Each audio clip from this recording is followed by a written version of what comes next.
the personal part from a professional part. It's really cover each other. So yeah, feel free to share any ideas.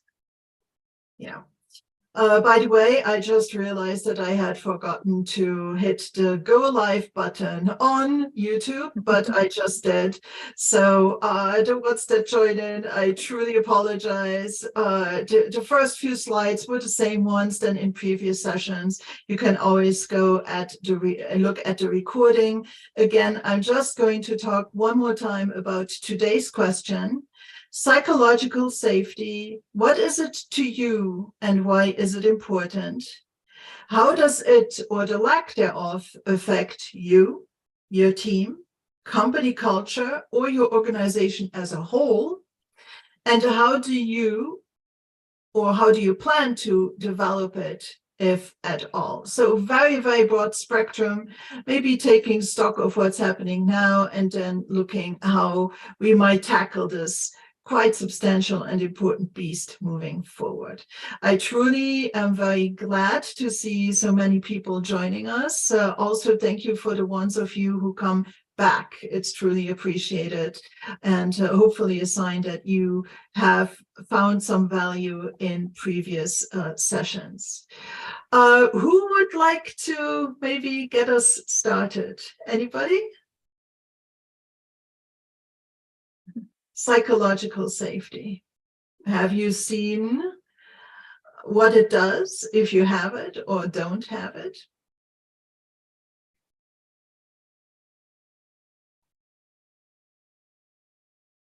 Okay, I'm going to call somebody out. Susan, do you have? Poor Susan. Just take us away. What's your take on psychological safety? Do you think it's important? Absolutely, critically important. I think we don't pay attention to it when we have it, and then it's really glaringly obvious when we don't have it. But when you do have it, there's a joy in working. I'm thinking of the corporate environment. Of trust and honesty, and really being able to share opinions and ideas, and creating that environment of co-creativity. So, reflecting back on a group that had it, it was just constant banter back and forth, but it was all positive, and the end result was a really effective product. And we delivered the value, a greater value than what was originally expected to our customers at that point. But there was no posturing, there was no intimidation, nobody held back their opinions, and they were all welcome. And so that's definitely the positive side. The negative side, obviously, is people are just quiet and don't share anything. And yeah, it's just a horror. I mean, I've been in those environments. And I do feel one of the key things is psychological safety is not owned just by the team leader, right? The whole team has to be educated on what that means, and they all have to own it, and they all have to check people when it's in violation of creating that environment. Actually, I wanted to ask here, would it be helpful to just look maybe before we go deeper into the definitions or possible definitions of psychological safety, so we're all on the same page? If everybody is fine by it, then we don't need to do that. I think it can be useful. Okay, why don't we do it? It's just maybe some of you have seen this on LinkedIn. I had made this little carousel here. So we start by Amy Edmondson, which I think was quite instrumental in vulgarizing the thing and bringing the term into the mainstream. And she said that it is a belief that no one will be punished or humiliated for speaking up with ideas, questions, concerns, or mistakes, and that the team is safe for interpersonal risk taking. So again, another one a little bit earlier, I think this was 2009 of Edmondson and Roloff, an interpersonal climate. It's a climate, it is an environmental thing, not so much owned by the person, but by the climate, by everybody, characterized by trust and respect, in which people are comfortable being themselves. So we see that even Amy Edmondson has come quite a long way between one definition and the other. David Altman, the CEO of the Center of Creative Leadership, says, psychological safety at work doesn't mean that everybody is nice all the time. It means that you embrace the conflict and you speak up, knowing that the team has your back and you have their backs. Dr. Timothy Clark says that psychological safety means it's not expensive to be yourself. It is not socially, emotionally, politically, or economically expensive to be yourself. And I think he refers in his broader work to literally the risk that we take as an individual. And I think that's already actually where I want to end this. I'm going to stop the share. I hope this was at least a little bit helpful. It's sometimes quite tricky to define a concept as broad as this, but for those of us who have read Amy Edmondson, the Fearless Organization, know that she talks a lot about this ability to speak up. And just raise issues and so on. And also one of the things in this communication is also that that when you speak up, not only is there no retaliation of any form, but that you're actually listened to. You're listened to. That is also part of the climate. Not only that somebody speaks, but it's, people are listening. So any comments or feedback or reactions on what we have just heard? I think today, at least in Luxembourg, but I think in most of the big companies is really common that we have different cultures in a team. And it means different cultures, different approach, how we speak up, how we communicate, and everybody is different by basic, it's okay, but even with the culture and also the family, what we bring will present in our communication. So the question is that how can we deal with it? Is it really the issue is a psychology safety, or maybe just the dynamic of the group doesn't fit to our personality, how we act? What do you think? So is it a personal thing, or it's more global in general?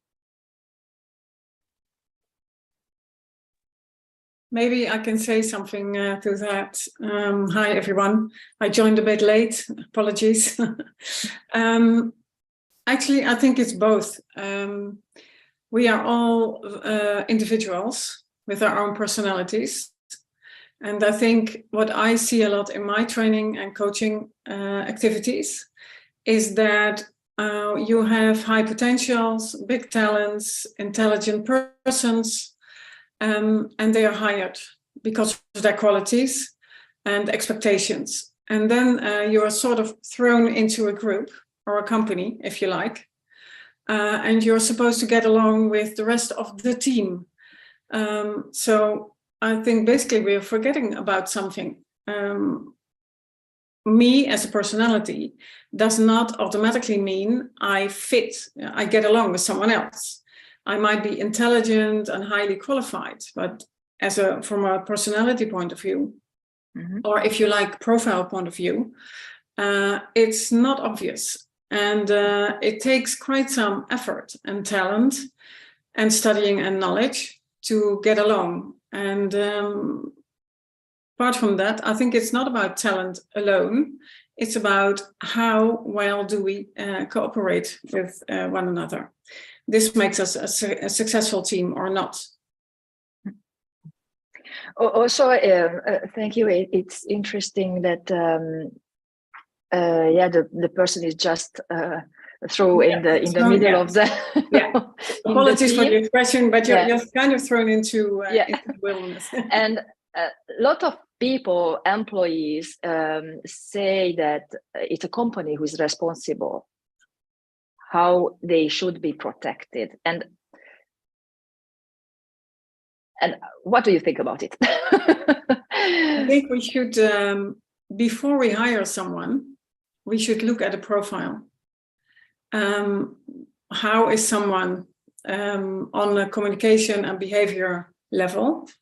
And do we think this person would fit into the company or into a team? Basically meaning before we compose a team, we think about personalities and cultures, right? Basically, well, just both culture and personality. And if we do that, we avoid people leaving within, say, 18 months. Mm-hmm. They may be talented, but if I cannot get along with you and I'm supposed to spend 40 to 50 hours a week alongside of you, it's quite a challenge, right? Mm-hmm. Apart from all of the challenges we have in business life, personal life, and so on. So I think before hiring, companies need to do their homework. And next to that, someone who chooses a company or a job opportunity needs to seriously consider, do I want to work for this company? And more specifically, do I want to work for this team? Do I think I will fit? So sorry, go ahead, Christine. so it's a 50-50 somehow. Yeah. Also, the employee need to measure if he or she fits to the company. Yeah. What happened to me? Yeah. What happened to me recently is someone called me and said, I have a job interview. It's my second interview. I'm not sure. So we did his profile and we just had an overall look. Of course, it's an overall impression, right? But then you get a real sense and feeling of his success or not. Mm-hmm.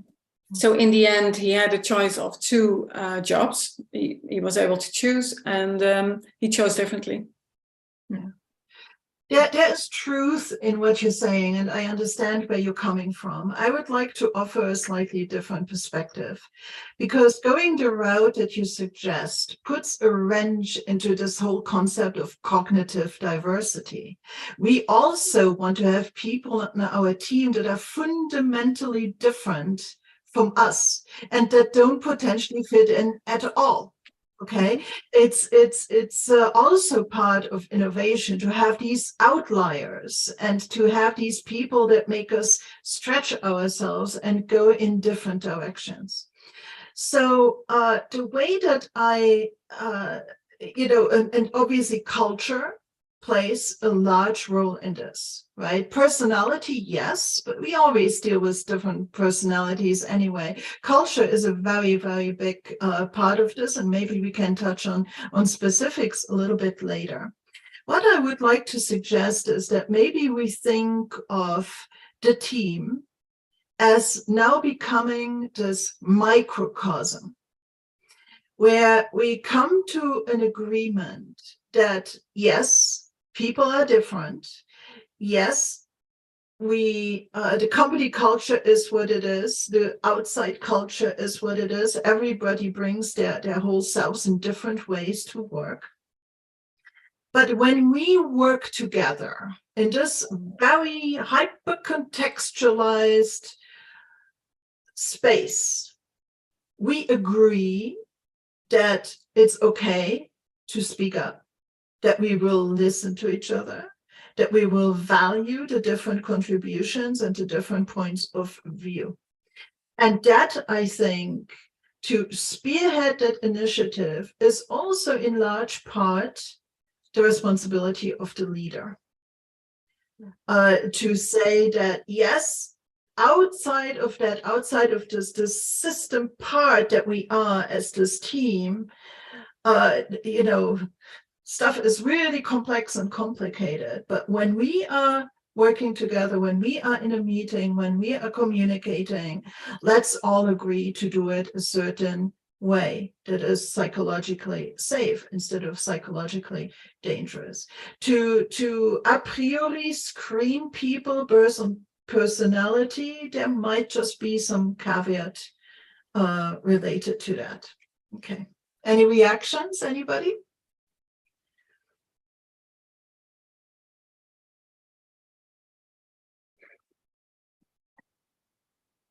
What's your take on it? Yeah, go ahead.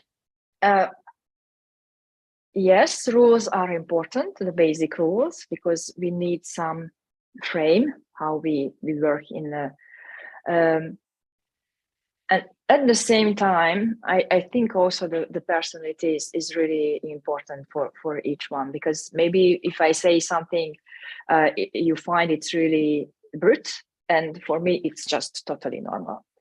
But yes, that's the rules definitely should come from leaders, because just there are some new wave. There is no management in some companies, but even there is always a leader or a manager or a responsible of one domain. So we can find in every structure, we can find some leaders, and that's why they call leaders, because they always in advance a little bit in some notions, and take maybe more responsibilities for all team. But for my point of view, the personality will jump in, and the mood of the day will jump in, and what is really important that even the members, the team members, could say that now it's too much or it's not enough, and push the other people out from their comfort zone, or just tell them that pay attention, now you are over your comfort zone, but for a while you need to come back to stabilize a little bit what you are doing, and to really pay attention to each other. This systemic somehow in the group, to be able to develop all together somewhere. Of course. Isabella, you raised your hand. Would you like to speak? Please go ahead. Yeah. Hi everyone. Glad to be here and connect with your perspective. From my point of view, psychological space, safety space, it's a space where the individual, where the person could fulfill their full potential, and more exactly, it's fulfill their psychological needs that are competence, autonomy, and relatedness. So, thinking to these psychological needs and take it apart. For example, competence. How do I feel competent? Am I safe to speak my idea, my creative idea, to bring innovation in the space where I'm working, even if I'm out of the box and I want to create new approach of working? Am I safety psychological in this space? For relatedness, maybe if we don't have a psychological space, the relatedness is low. Because I say from my perception and from my experience, if I want to create, if I want to bring a new approach of working, and I feel not understood in my thinking, because the culture, it's as the personality of an individual. I don't know if it's a correct word. English is my first language. So the culture is as the personality of the person. So if it's as the personality of a person, the personality comes from behaviors, patterns of thinking, and maybe the behavior patterns of thinking don't fit in the environment, and on the relatedness, I feel alone in this space because I am out of the box. So the time that the psychological needs as relatedness, autonomy, and competence, it's accomplished, it's a safe space.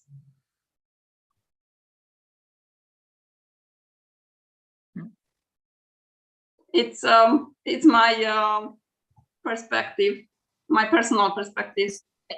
There is an image who come up to me. It's like when someone just like to jump out from a helicopter, and others, even when they go through the road, they think it's dangerous. So it's somehow it's maybe really linked to the person. What is his or her psychological safety? So how can we, if we come back to the team, how can we be sure that everyone in our team has his level of psychological safety? Finally, it's not so easy. I think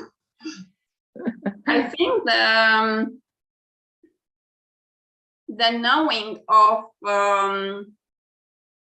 core values of individuals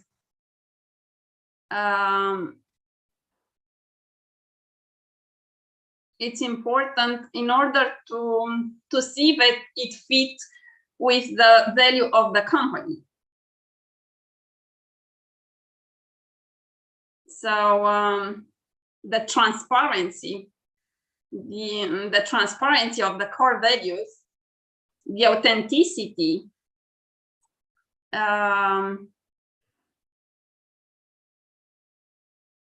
could bring core values and authenticity and full potential. Yes, I agree, Isabella. Thank you for sharing.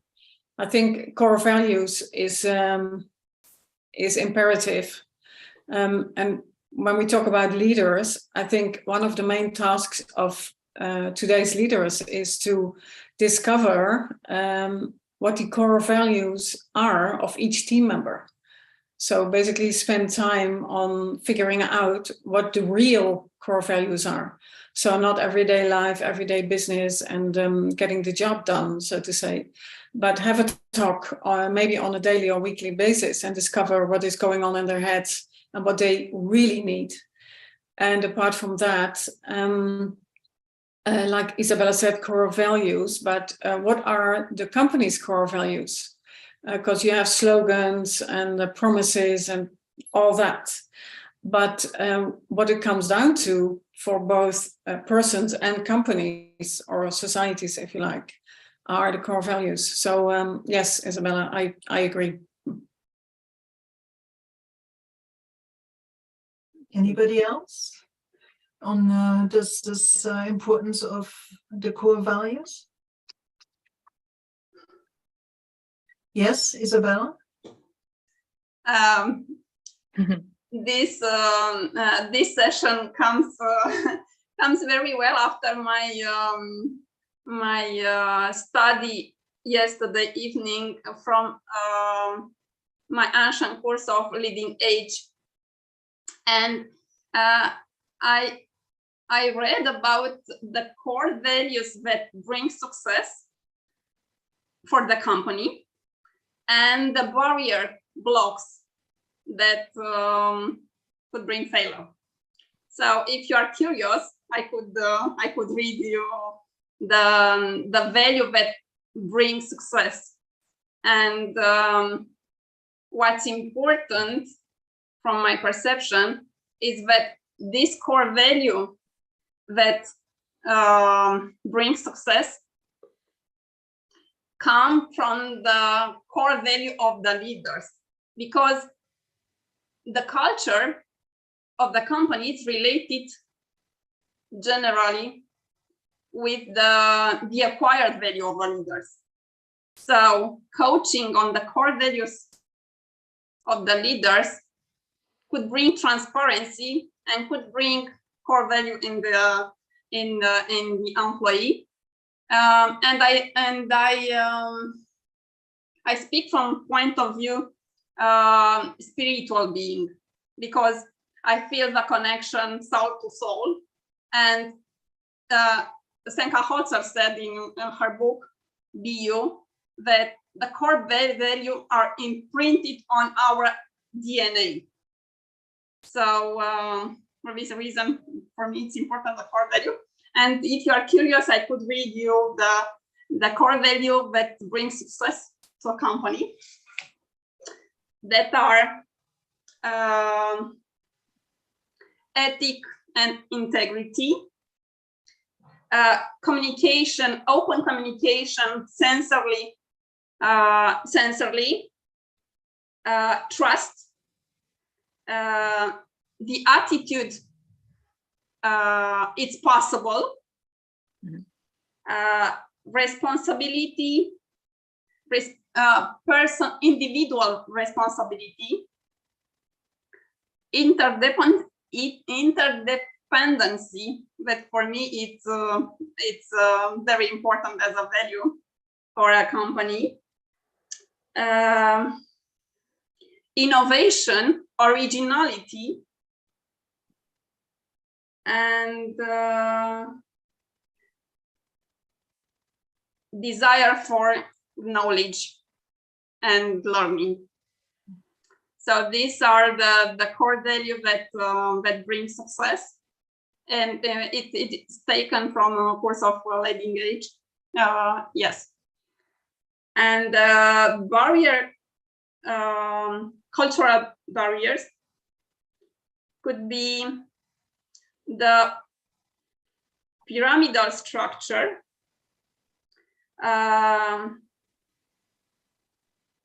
lack of openness, objective on short term, the attitude it's not possible in the context of innovation, for example.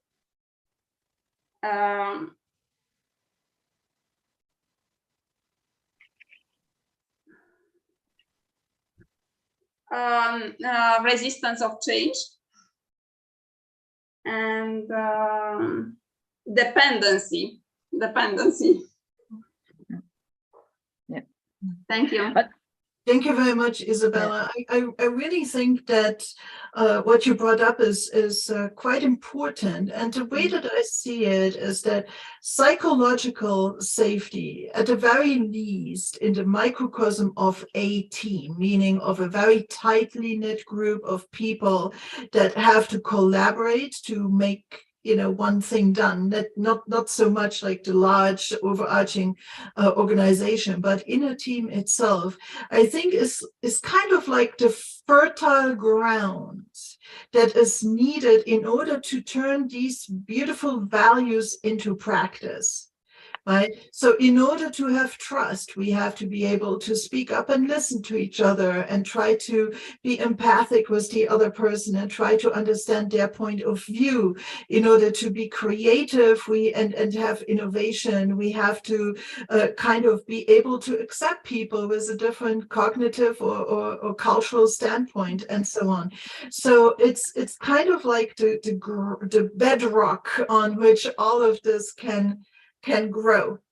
And I think that maybe that gives also a hint as of how, as leaders, we can position the importance of psychological safety. Because all of these beautiful values and turning all that into reality and practice, right, requires us to behave and act a certain way. And the psychological safety ways to do this is one thing that has been proven successful in practice, by other organizations and in the research and so on. So any thoughts, anybody? Yeah, I would agree with that, Claudia, because the company values are one thing, but how it actually filters all the way down to the individual level, to the team level, is the biggest challenge, I think. So yes, the core values of the group and the individuals are important. However, I think the team needs to also create their own values that they're agreeing to that are in alignment with company values. But again, like I said earlier, I think it's the team as a whole needs to do that together. So they're all bought in versus, a CEO or a leader or a manager saying, these are our values and you must adhere to them, right? That doesn't ever work well. So it needs to be a collaborative effort to come up with those values.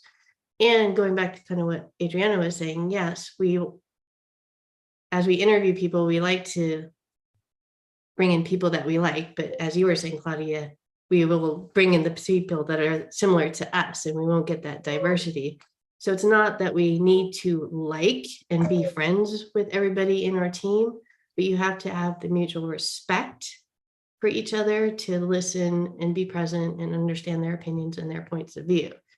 So interviewing makes it difficult. And in most companies, the team does not necessarily interview the interviewee, right?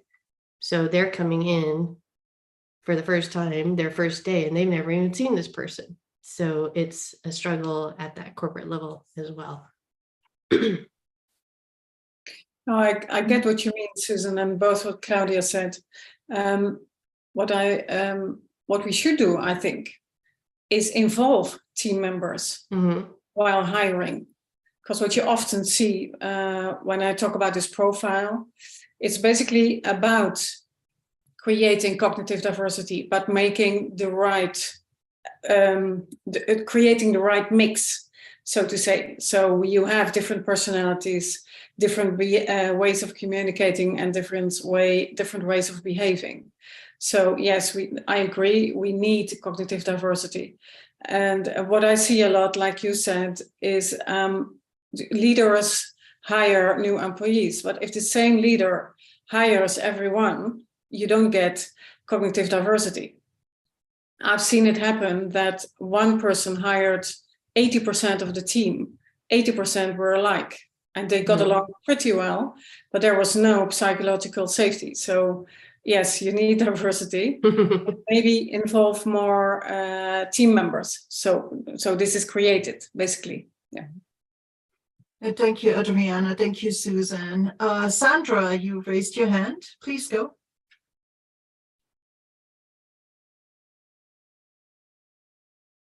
Yes, sorry. So thank you, everybody. Good evening, everybody.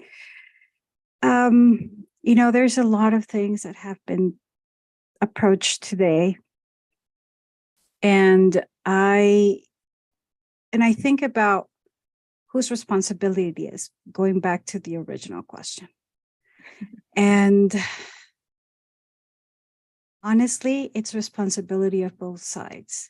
We have to come prepared.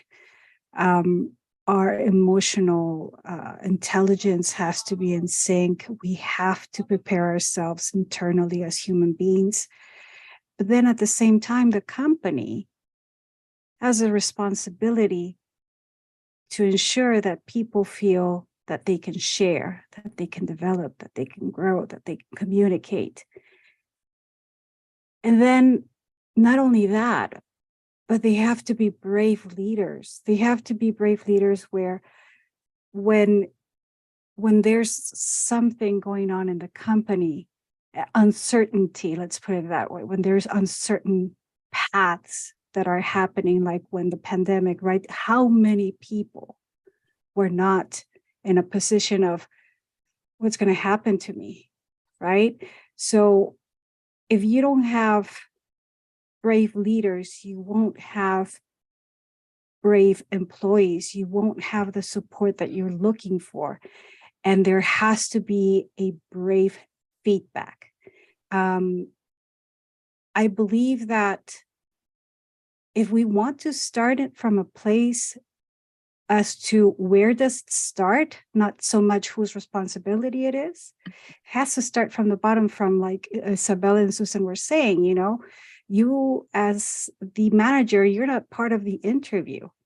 Most probably it's a hiring manager, it's the HR person. Well, it has to start from there, right? And I do believe that culture is contagious. If you have the right culture in the company, it doesn't matter what kind of person goes in. You can have a Karen coming into the company, and most probably that person will start feeling contagious with the kind of people that she or he works with, right? So it happened to me.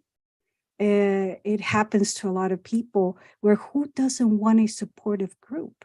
Who doesn't want a leader that sticks up for you, that speaks up for you, that knows you, that understands you? And then at the same time, there's communication, there's connection, right? So in my perspective, it has to be who's responsible, both parties, the employee and the company. And where do we start? It has to start from the bottom, from the moment that you hire or you interview the person, right? Just to have a taste of what are you going to what are you bringing yourself into? Thank you. Thank you, Sandra. I can't help personally to still think that psychological safety is a team thing, a team climate thing. That is just my visceral thing to it, because you can be in a company where there's no overarching sense of psychological safety, but you might have a team that is perfectly in sync and perfectly psychologically safe. Why? Because they have learned to come to these agreements. They have maybe started by faking it till they made it, right? I mean, it has to start somewhere. And I think very often it starts with a leader, and this might not be the leader in terms of title necessarily, but somebody who spearheads it, who maybe shows himself as vulnerable, as non-judgmental, as just being open for that kind of interaction. And then if people start to experience it in a small way, that it bears fruit and how really nice it is in the end to have this happening, then it can spread in this truly very small context of the team. And then who knows how it can grow throughout the organization. So that's just my take on it. And I think really, like Sandra said, it is something that can be contagious, because once you open yourself up to it, it is actually a really nice place to be. Mark, would you please share? Thank you. Well, yeah, a couple of things that pop into my mind. The first one is, it's a yes and, kind of building on what Sandra was saying. An example I'll use right now is the hypocrisy of Elon Musk, right? So, like, he is opening up Twitter, right? Because he says, I believe in free speech and I want everybody to have this. However, when internal employees criticized some of the things he was doing, he terminated them. So again, whatever, if he's espousing one thing and then doing something else, right, breaks, there's no psychological safety there, because he's espousing this notion of free speech, but yet when he's being challenged, his leadership, his management style is being challenged, then kind of he does the off with their heads kind of thing. So again, there's a major disconnect there. And so going back to, again, psychological safety, I think is hugely critical, whether it be on my individual team that I might be leading within the organization, but it can be destroyed in seconds. Just like it can take a lifetime to build trust, it can take a moment to destroy trust. So I think that's one of those things that it is a yes and. We can't do the other way. And I think organizationally, whether it's you as a leader, of kind of walking that talk, role modeling it, right? And so if you do overstep your bounds, then you do need to maybe go in and do a true apology. So I think, again, it's a yes and so, how many organizations, going back to the core values, like I want to say Enron, integrity is one of their core values. Well, they obviously didn't display it because the organization went under for cheating scandals in many ways. So, and going back to Jim Collins, we'll challenge that many times and say, if you're going to put integrity down as a core value, you had better walk that out. And he highly recommends most organizations don't do it because most won't. My daughter's coming home from school, so the dogs are barking. Second one I want to say is actually in the challenge course world. So again, I spent a good chunk of my life taking people up on zip lines, rope courses, doing all kinds of stuff, doing some of the classic trust falls, those things. And so we would actually create the very beginning of our workshops. And I did this when I was doing diversity training as well, almost 3 decades ago, of creating kind of a full value contract. And one of the keys behind that was, one, it was you co-create it with the people you're working with, and then you have to just exceptionally well model it.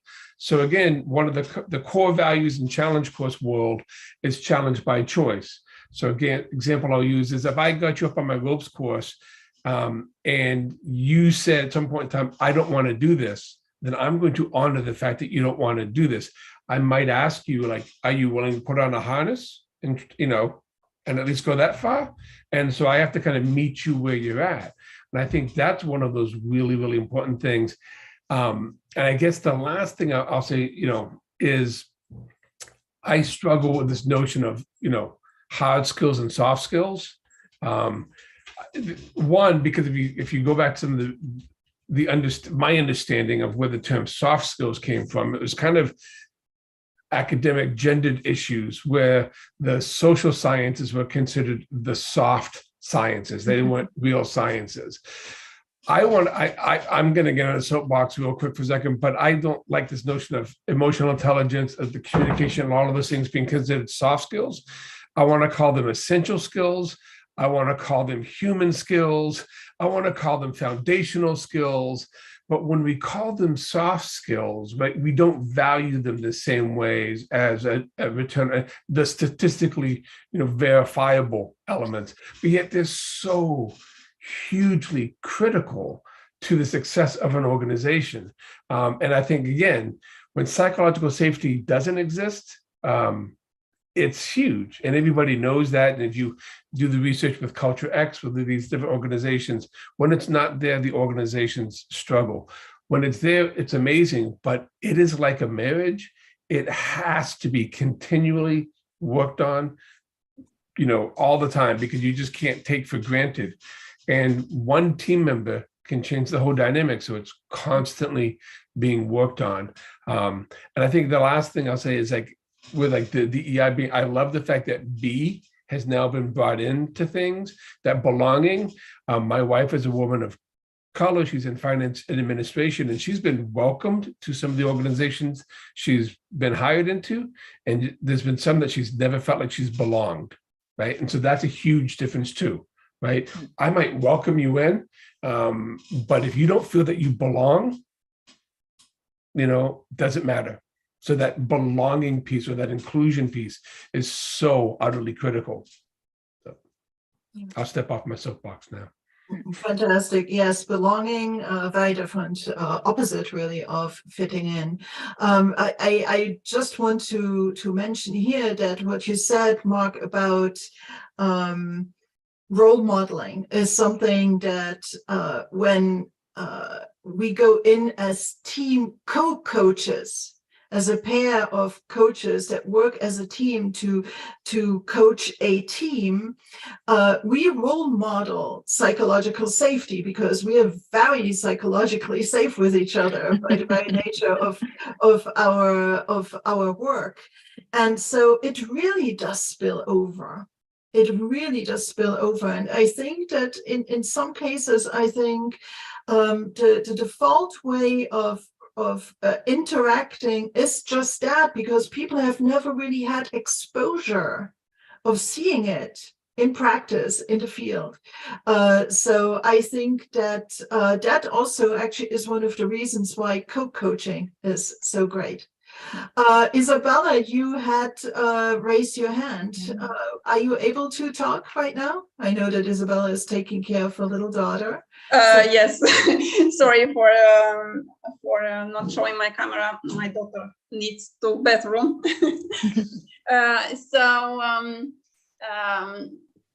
I agree with Mark saying about walking the talk and the difference between say something and do anything else, but not what you said. It belongs to the acquired value. So the value that are generated by the goals, by the dreams, they are not the core values. And what I would love to add is that the personality, it's coming from the behaviors, from the pattern of thinking. And we know that 95% of our behaviors, thoughts, and feelings are coming from subconscious mind. So the time that the paradigms are not aware, are not conscientized, the behaviors rest the same and results rest the same. So acting at the level of subconscious mind on the behaviors could bring the authenticity and really the core values that are useful in the adversity time, in the conflict, because in the conflict and the adversity, the behaviors from subconscious mind get so fast. For this reason, after pandemic,